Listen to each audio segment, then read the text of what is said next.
शख्सियत से जिनका नाम है कृष्णेश्वर महाराज, जिन्होंने आज तक देश, धर्म और इतिहास पर 25 से ज्यादा किताबें लिखी हैं। इनकी किताबें इतनी मशहूर हैं कि काफी बड़े नेताओं और संत महात्माओं ने इनकी किताबें पढ़ी हैं और काफी लोगों ने इनकी सराहना की। नमस्कार कृष्णेश्वर महाराज जी, आपका हमारे चैनल में स्वागत है। नमस्कार। तो जैसे कि महाराज, हम अभी जानते हैं कि सुशांत सिंह राजपूत को लेकर काफी बातचीतें उनके पक्ष विपक्ष में जो हो रही हैं, तो आप इस बारे में क्या कहना चाहेंगे? देखिए, सुशांत सिंह राजपूत फिल्म में एक कामयाब एक्टर थे और वो बिहार से आए थे।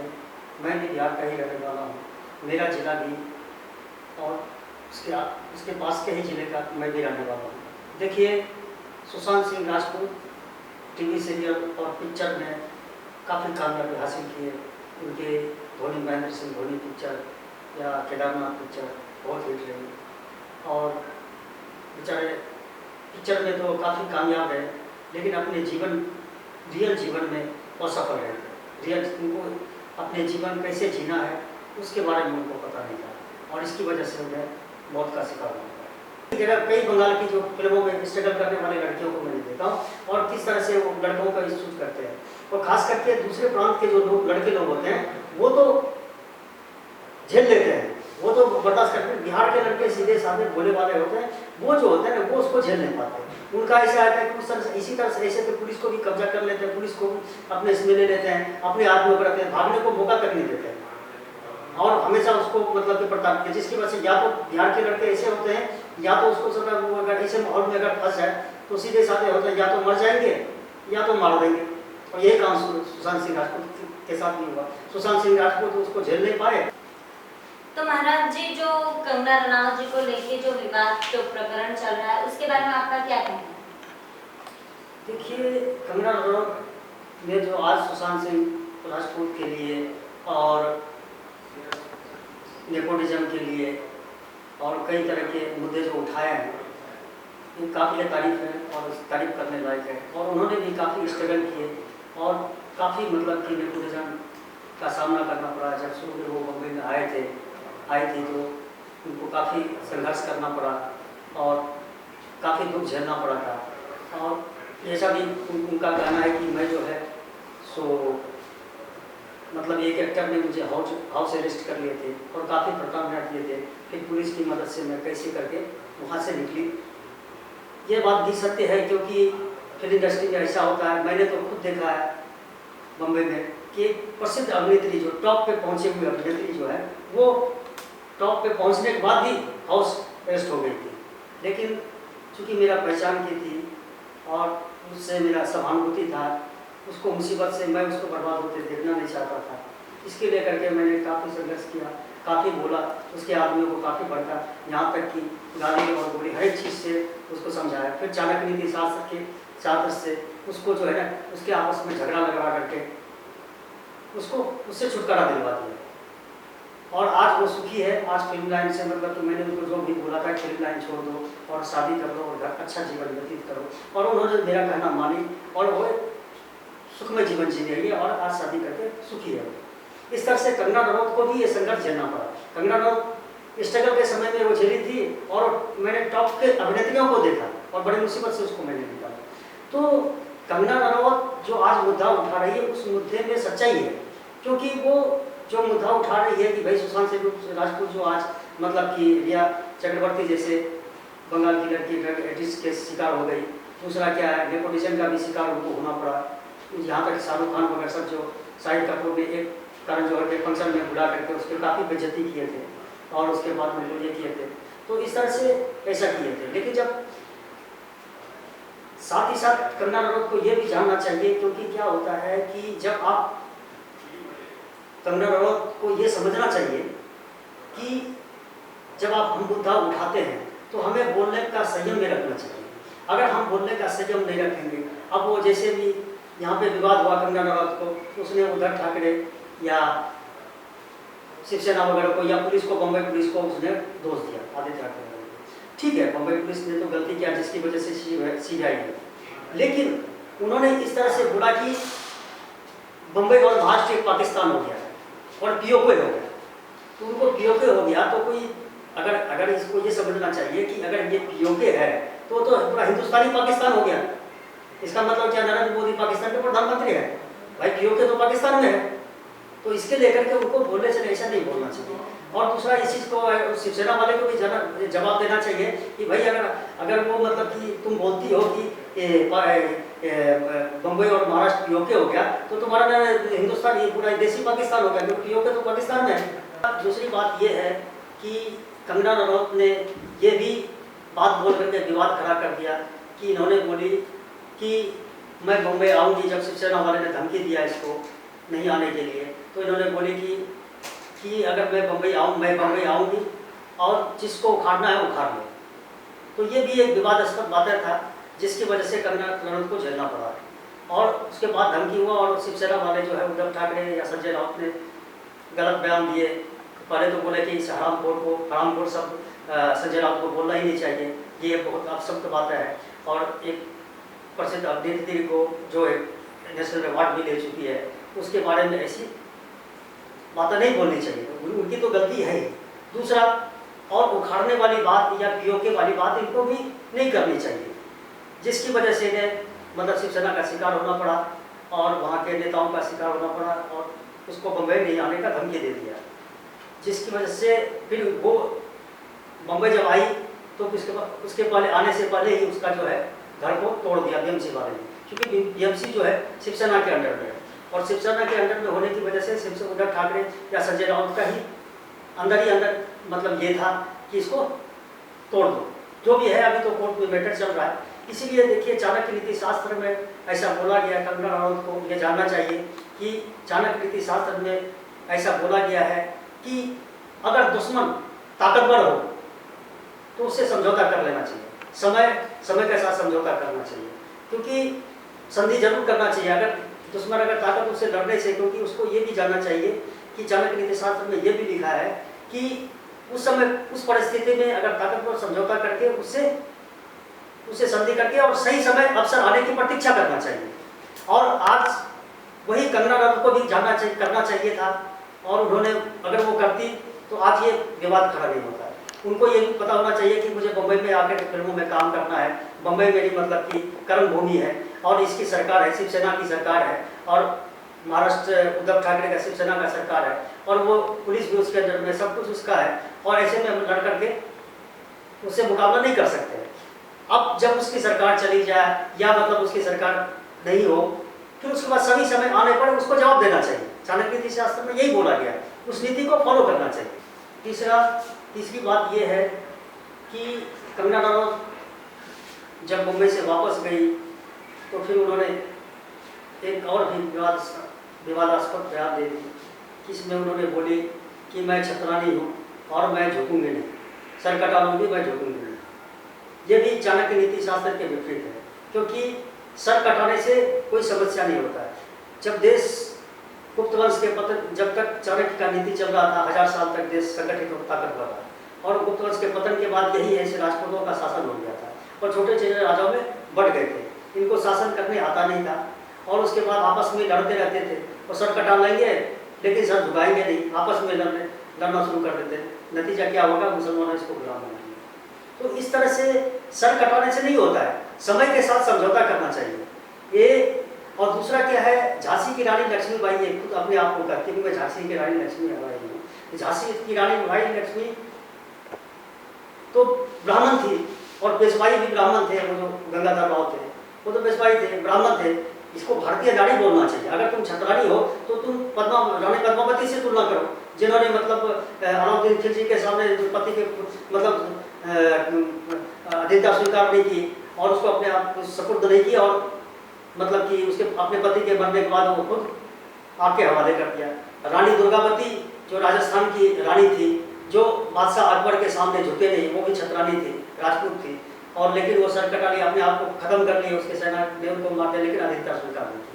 और ये झांसी की रानी लक्ष्मीबाई जो है ये तो ब्राह्मण है। दूसरा, इन्होंने तो जब देश मुगलों के अंडर में था उस समय मुगलों के एक तरह से ये सब गुलामी हुए करते थे। जब 1857 की क्रांति हुई तो उस समय झांसी की रानी लक्ष्मीबाई, तात्या टोपे, कुंवर सिंह, नाना साहब है कि ना, ये सब जितने थे, ये जो क्रांतिकारी थे ना, इन्होंने मुगल बादशाह बहादुर शाह जफर को जो है बादशाह घोषित कर देते हैं। यहाँ तक कि मंगल पांडे ने तो उनकी जाकर के बहादुर शाह जफर के मतलब की तरफ से लड़े थे और उनको बादशाह घोषित कर दिया। तब अंग्रेज ने दलितों को साथ में लिया और दलित जो उस समय मुगलों के आतंक से बहुत परेशान थे और मुगलों ने मतलब उनके ऊपर इतना आतंक करके जजिया करके द्वारा मतलब काफ़ी परेशान करके रखे थे, क्योंकि ऊंचे जो जात वाले थे वो तो इसका जजिया कर चुका देते थे। जजिया कर एक इस्लामिक धार्मिक टैक्स था जो सिर्फ हिंदुओं को देना पड़ता था। तो जो अमीर जो लोग थे, ज़्यादातर ऊंचे जाति के लोग थे, वो तो उसको जजिया कर दे देते थे और दे करके अपना मुसलमान बनने से लोग नहीं बनते थे। लेकिन जो दलित होते थे, बेचारे गरीब होते थे, वो जजिया कर नहीं चुका पाने की वजह से वो उन्हें मुसलमान बनना पड़ता है। एक तरफ ब्राह्मणों का अत्याचार और एक तरफ मुसलमानों का अत्याचार, तो इस तरह से वो काफ़ी परेशान हो गए थे। तब अंग्रेजों ने राष्ट्रीय सेना का गठन किया और राष्ट्रीय सेना का गठन करके उन्होंने बोला कि देखो ये झांसी की रानी लक्ष्मीबाई, तात्या टोपे, ये सब जितने हैं, बीर बाबू कुंवर सिंह जो भी है, जिस 1857 की क्रांति के क्रांतिकारी लोग हैं, ये लोग जो है ये लोग मतलब के देश को वापस मुगलों के गुलाम करने के लिए कोशिश कर रहे हैं। मंगल पांडे उसके खुद सेनापति बन गए हैं। तो इस तरह से अगर तुमको वापस अगर मुसलमान बनना है या वापस ब्राह्मणों से अत्याचार करना है तो फिर तुम इसको साथ दो। अगर तुमको नहीं ये बनना है, अगर तुमको मुसलमानों से मुक्ति चाहिए या ब्राह्मणों से तुम्हें दर्जा अच्छा मतलब कि बराबर का दर्जा चाहिए, ब्राह्मणों से तुम्हें सम्मान चाहिए, तो तुम मुझे साथ दो। और ये जो वापस जो मुगलों का मतलब गुलाम करने गुलाम करने के लिए वापस मुगलों के गुलाम करने की कोशिश कर रहे हैं, जैसे मतलब कितने उन्होंने अत्याचार किया, देखो औरंगजेब ने कितना किया। फिर छत्रपति शिवाजी को खड़ा होना पड़ा, उसके बेटे को जो है मतलब काट कर उसको मतलब बहुत निर्भरता से उसकी हत्या कर दिए थे। तब अंग्रेजों को दलितों ने साथ दिया और अंग्रेज ने दलित को साथ दे करके मुगलों के 1857 की क्रांति को खत्म किए थे और राष्ट्रीय सेना का गठन करके पूरे एक झंडे में पूरे देश को जो है एक झंडे के नीचे लाए थे। और झांसी की रानी लक्ष्मीबाई जो है, लक्ष्मीबाई ने बोली कि मैं कुछ भी होगा मैं झांसी नहीं दूंगी। अरे तुम जब देश है, देश तुम मुगलों को अधीन कर रही हो, तो झांसी तो जब पूरा देश ही सब अंग्रेजों के अंडर में जा रहा है तो तुम झांसी लेके क्या करोगी। इस तरह से कंगना रनौत को जो है इतिहास का शिक्षा लेना चाहिए, इतिहास को जानना चाहिए, इतिहास के बारे में जानना चाहिए कि इतिहास में क्या है कि नहीं। ऐसा नहीं कि जो एक रामदेव बाबा है वो बोलती है कि जब उसको औरत का कपड़ा पहन करके भागे तो बोला मैं छत्रपति शिवाजी बन करके अपनी रक्षा किया, शरीर की रक्षा किया। अरे छत्रपति शिवाजी तो एक योद्धा थे, औरत का कपड़ा पहन कर तुम छत्रपति शिवाजी से क्यों तुलना करते? वो तुम कोई महात्मा से तुलना करते थे। महर्षि दानवेदी जब सिकंदर आए थे तो बोले क्या मैं आपको यूनान लेके चलूंगा। उन्होंने बोले क्या भाई आप यूनान लेके चलेंगे? तो बोला कि नहीं मैं नहीं जाऊँगा। बोले कि मैं जबरदस्ती तुमको लेके जाऊँगा। तो बोले ठीक है कोई बात नहीं, तुम मेरे शरीर को लेके जाओ, आत्मा को नहीं लेके जा सकते हो। तो उन्होंने उसको बैलगाड़ी में बांध के लेके गया, देखा तो सर उधर एक ने बोला वो मरा हुआ है, मरा पड़ा है। फिर बाद में जो है सो क्या कहते हैं, किसी ने बोला कि तो बाबा जो है फेंकने के लिए उसको गया तो देखा तो सर एक ने बोला कि बाबा तो जिंदा है अभी, वो तो झाड़ के नीचे बैठा हुआ है। अरे बोले ये शरीर क्या है? फिर जाके सिकंदर आकर के महर्षि दानवेदी के चरणों में जाके गिर गए। वहीं चाणक्य और चतुर्थ मौर्य बैठे हुए थे। तो उस समय बोले कि तुम कितने कपड़े शरीर को पकड़ोगे? भाई एक शरीर को पकड़ो दूसरा शरीर धारण कर लूंगा।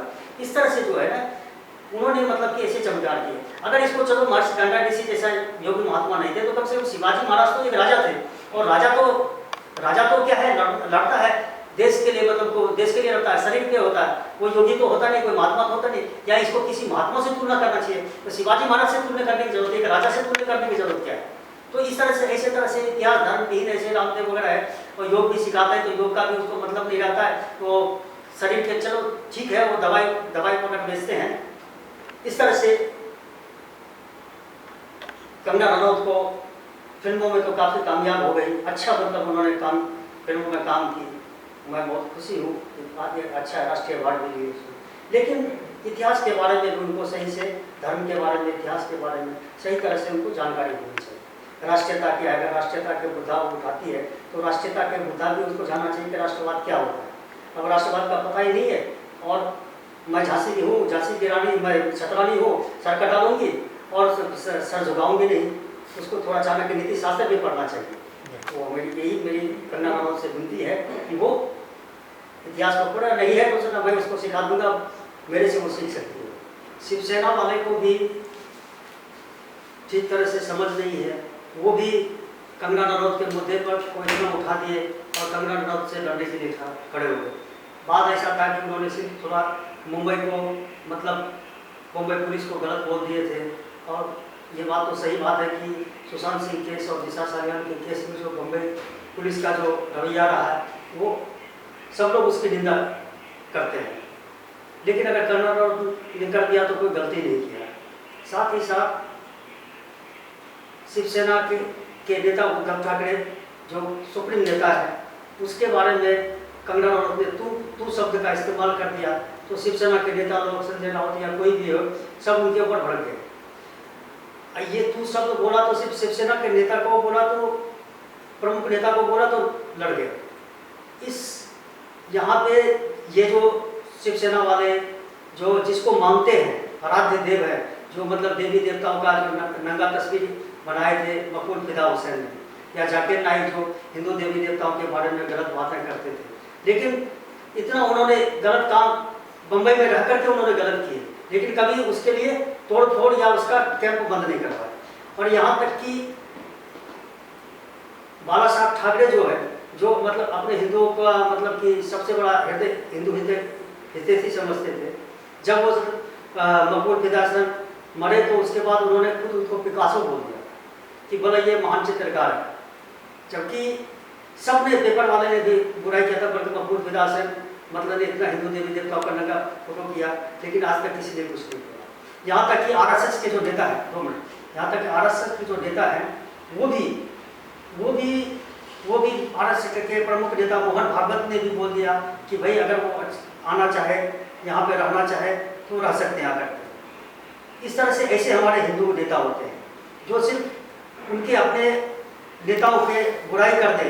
यहाँ तक कि मैंने बीजेपी वाले को भी देखा, नरेंद्र मोदी के बारे में अगर कोई भी कुछ बोल दे तो तुरंत खून खराबा करने के लिए तैयार हो जाते हैं, खून खराबा करने। इसलिए ये हिंदू कभी हितैषी नहीं रहे, और हिंदू जिस देवी देवताओं को तुम पूजते हो, जिस देवी देवताओं को तुम मानते हो, उसका अपमान होता है वो चलेगा, लेकिन तुम्हारे नेताओं का अपमान होगा या वो नेता जिसको मानते हैं जिस देवी देवताओं को, उसका कोई कीमत नहीं है, उसके लिए कोई लेना देना। इस तरह से ऐसे हमारे हिंदू नेता के कभी भी देश धर्म के प्रति वफादार नहीं रहे, जिसकी वजह से ये देश पतन के रास्ते पे जाके गुलाम हो गया था। छोटे छोटे टुकड़ों में राजाओं में बट करके देश ऐसे लड़ते झगड़ते रहते थे और देश गुलाम हो गया था। ये कभी भी अपने देश धर्म के प्रति वफादार नहीं रहे। ये नेता भी जो हिंदू नेता होते हैं सिर्फ हिंदुओं को बेवकूफ़ बनाने के लिए, उसका मतलब कि उसको बेवकूफ़ बनाने के लिए ये नेतागिरी करते हैं और अपना उनको सीधा करते हैं। इस तरह से मैं शिवसेना के नेताओं को भी मैं बताना चाहता हूँ कि वो भी थोड़ा सा इतिहास के बारे में ज्ञान ले और चाणक्य, चंद्रगुप्त मौर्य और चाणक्य जैसे महान पुरुषों के बारे में कुछ जानकारी हासिल करें, राष्ट्रीयता क्या होती है उसके बारे में जानें। तो महाराज जी, हमारी जो आने वाली पीढ़ी है और जो हमारे जो दर्शक लोग हैं उनको आप क्या संदेश देना चाहेंगे? देखिए, मैं यही संदेश देना चाहूँगा आज के नवयुवकों को, नई पीढ़ी के लोगों को, कि वे नशा से दूर रहें और नशे व्यसन से दूर रहें और गलत काम नहीं करें। साथ साथ इतिहास, देश और धर्म और इतिहास को जाने और उसके अनुसार वो मार्गदर्शन करें और अपने अच्छे कर्मों के मतलब अच्छी शिक्षा ग्रहण करें और अच्छा शिक्षा ग्रहण करके वो देश के मतलब के विकास में योगदान करें। तो कृष्णेश्वर महाराज जी, आप अपने मशहूर किताबों के बारे में कुछ बताना चाहेंगे? हाँ, बिल्कुल बताना चाहेंगे। देखिए, मेरी प्रसिद्ध जो किताब है, वैसे तो मैं 25 किताब लिख चुका हूँ, इसमें कुछ प्रसिद्ध किताब जो लोकप्रिय हुए हैं, इसमें मगध से देश महान हुआ और दिल्ली से देश गुलाम हुआ। इसको नवभारत पेपर ने ऐतिहासिक धरोहर घोषित कर दिया था और बड़े बड़े संत महात्मा लोगों ने इस किताब की तारीफ किए थे। अभी जो मेरी किताब नई किताब निकली है, जोधपुर के 2 शिकार संत आसाराम और आर्य समाजी दयानंद महाराज, इसमें संत को कैसे रहना चाहिए, संत को कैसे मर्यादा में रहना चाहिए, यही शिक्षा आसाराम बापू को जी को दिया गया है और उसके बारे में लिखा गया है। साथ साथ संत रामपाल जी महाराज जो आज जो हिंदू धर्म के बारे देवी देवताओं को बुरा करते हैं और ये करते हैं, उसके विरोध में उसके बारे में भी लिखा है। उसमें ये भी मैंने बोला हूँ कि संत रामपाल के सड़े दिमाग की सड़ी उपज है बर्बाद, और उसमें उन्होंने कृष्ण को ईश्वर नहीं माने, और आप देखें कि मैंने प्रूव करके बताया कृष्ण ईश्वर है। इस तरह से मैंने उसको मतलब कि प्रूव करके बताया कि कृष्ण ईश्वर है, कृष्ण और सब देवी देवताओं की आराधना करना चाहिए और सब देवों का आशीर्वाद लेना चाहिए। जात पात किताब अभी मेरी निकली हुई है, उस किताब में मैंने लिखा हूँ चाणक्य की नीति शास्त्र के बारे में। चाणक्य जी कहते हैं कि किंग कुलेन विशालन विद्याहीन देहना दुष्कर्म चाप विदुष देवेरपि सब पूजे थे। ऊंचे कुल में उत्पन्न व्यक्ति से किसी को क्या लाभ, अगर छोटे कुल में उत्पन्न व्यक्ति है, अगर उसके पास ज्ञान है, अगर उसके पास विद्या है, तो वो देवताओं की तरफ पूजा जाए। इस तरह से कुल का या जात का नहीं देखा जाता है, इसमें कर्म को देखा जाता है। कर्मण्येवाधिकारस्तु मा फलेषु कदाचन, इसलिए कर्म की प्रधानता होनी चाहिए। इस तरह से बहुत सारी मैंने किताब लिखे हैं और आप उसको पढ़ सकते हैं। मेरी एक और भी किताब काफ़ी लोकप्रिय हुई थी जो मैंने जाकिर नाइक के ऊपर लिखा था।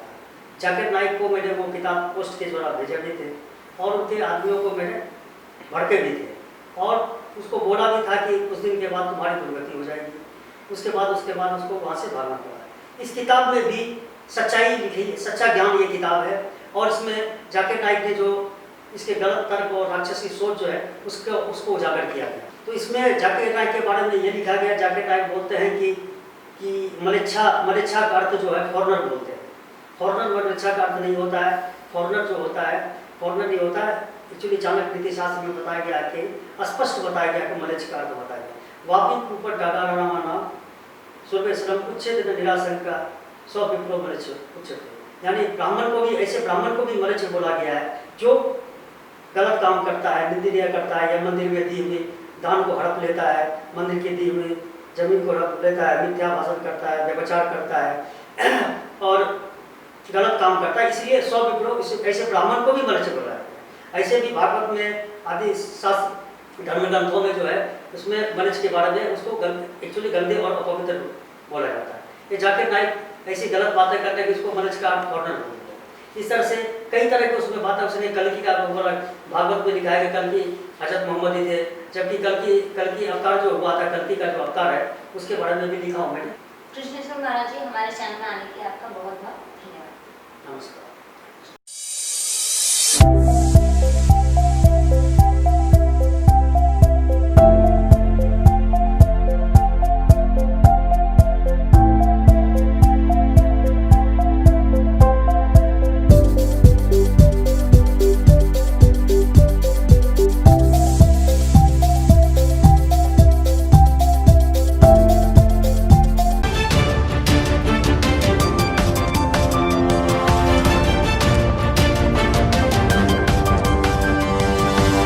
Audio Jungle.